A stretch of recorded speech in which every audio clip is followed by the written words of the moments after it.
की चकासनी स्क्रूटिनी आज हुई, तब नीलेश कुमार जी को बताया गया कि जिनके 3 जो प्रपोजर थे, जिनके दरखास्त करना थे, उसने एफिडेविट पे सौगंध पर ये डिक्लेयर किया है कि वो सिग्नेचर उसने फॉर्म में नहीं किए। वो बात जब हमें पता चला तो हमने 3 एप्लीकेशन दी है। एक नीलेश कुमार जी का जो ठेकेदार है उसका अपहरण हुआ है, उसको बलजबरी से कहीं ले गया गया है और उसको पोस्टमार्टम स्टेटमेंट कराया गया। तो हमने रिटर्निंग ऑफिसर को बताया कि इन तीनों को पुलिस को बोलो आपके समक्ष उनको हाजिर करें और उनकी क्रॉस एग्जामिनेशन के लिए आपको मंजूरी दी जाए। उसकी हैंडराइटिंग एक्सपर्ट का से उनकी सिग्नेचर की जांच की जाए और जब तक ये ना हो तब तक हमारा स्क्रूटिनी न हो। कलेक्टर ने कल सुबह 9 बजे उसका हेयरिंग फिक्स किया। सर, उगला पुलिस थाना क्यों आने की जरूरत पड़ी? उगला पुलिस में हमने अपहरण के फरियाद के लिए आना हुआ है और हमने कंप्लेंट दे दी है। 24 सूरत पंचकुला नॉमिनेशन पेपर જે મેનેજમેન્ટ ભરાણું છે એમાં સવારે 11 વાગે ઓબ્જેક્શન લેવામાં આવ્યા છે કે એમના 3 ટેકેદારો જે છે એમના સગા બનેવી છે એમણે એવું સોગંદનામા ઉપર જાહેર કર્યું છે કે આ સિગ્નેચર અમારી નથી, રિલેશનના ફોર્મમાં અમે કોઈ ઠેકેદાર તરીકે સહી કરી નથી, અમે કલેક્ટર ઓફિસમાં આવ્યા નથી। એ અમારે કોઈ પણ જઈએ એની પહેલા આ 3 જણાને કલેક્ટર ઓફિસમાં લાવવામાં આવ્યા, એફિડેવિટની કોપી રજૂ કરીને એ લોકો અમને જ્યારે કલેક્ટર તરફથી જ્યારે ઓબ્જેક્શન આવ્યા અને ચોક્કસ નોટિસ આપવામાં આવી કે તમારા ઠેકેદારોમાં સાઇન છે, એ ઠેકેદારો સાઇન ના પાડે છે કે તમારું ફોર્મ રદ કેમ ન કર્યું। એના જવાબમાં અમે અત્યારે 3 અરજીઓ કરી છે। એક, અમને બંધારણમાં અને કાયદામાં જોગવાઈ છે કે 24 કલાકનો વાંધા સામે રજૂ કરવાનો અવકાશ મળે, જે મને આવતીકાલે સવારે 9 વાગે આ વાંધાનું હિયરિંગ લાગ્યું।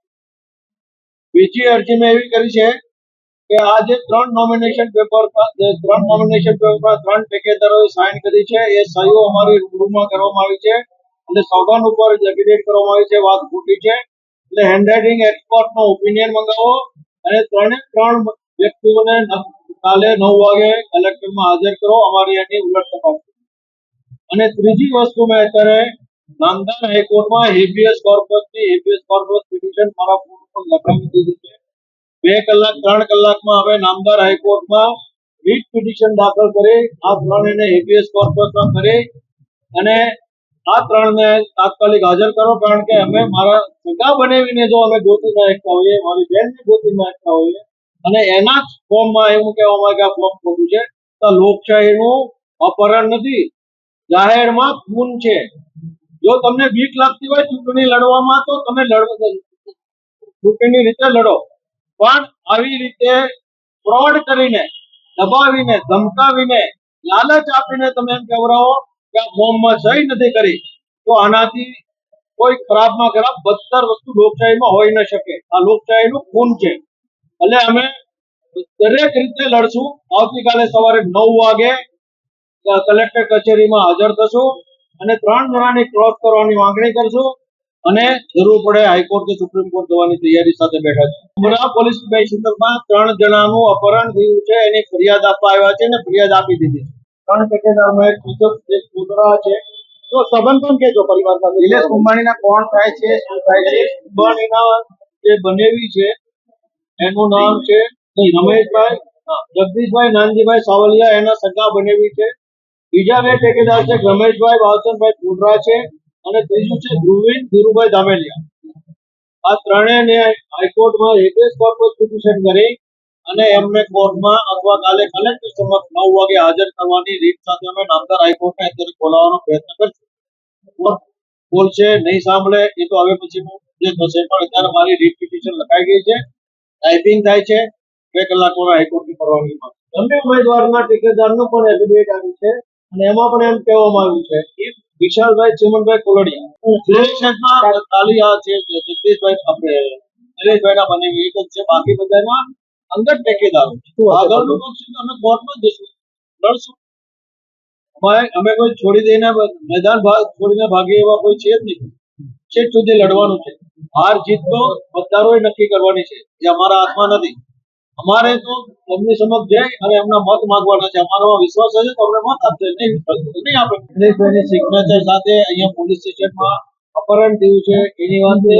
આ વાત અમે કલેક્ટરશ્રીને કીધી. કલેક્ટરે ત્યારે જ્યારે અમારું સુનાવણી શરૂ હતી અને ઓબ્ઝર્વર પણ હતા અને નિલેશભાઈ પણ હાજર હતા અને એ લોકોને જો એનું અપહરણ ન થયું હોય તો અમે તો પ્રોટેક્ટ થઈને અમે એના ફોન કરીએ છીએ કે કોઈ વાત જ નથી થતી, એમના બેન નથી મળી આવતા, કોઈ ગભરાતું નથી. પણ જે રીતે તમે મીડિયા વાળા એમને ભેડ કરીને ભેટી કહો છો એટલે એ ત્રણ કારણ હોઈ શકે. એક, એને ધમકાવવામાં આવ્યા હોય.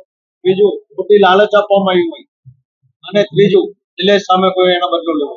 નિલેશ કુમાણી ઉપર અમને કોઈ શંકાનો સ્થાન નથી. અમારો ઉમેદવાર છે. હું કોંગ્રેસનો સિનિયર નેતા છું.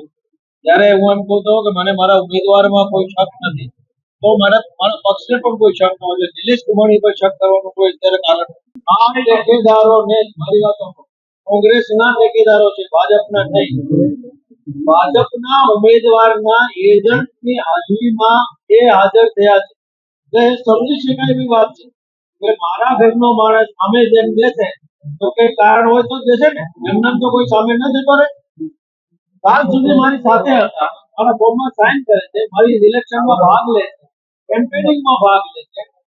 રાતોરાત એને સવારમાં એફિડેવિટ કરીને ફોર્મ દેવામાં આવે છે. એનો અર્થ એમ થાય છે કે કંઈક એવું રંધાયું છે કે જેને કારણે ત્રણ જણા ઇનકોમ્યુનિકેટિવ મારી પાસે સંપર્ક લેવાના છે.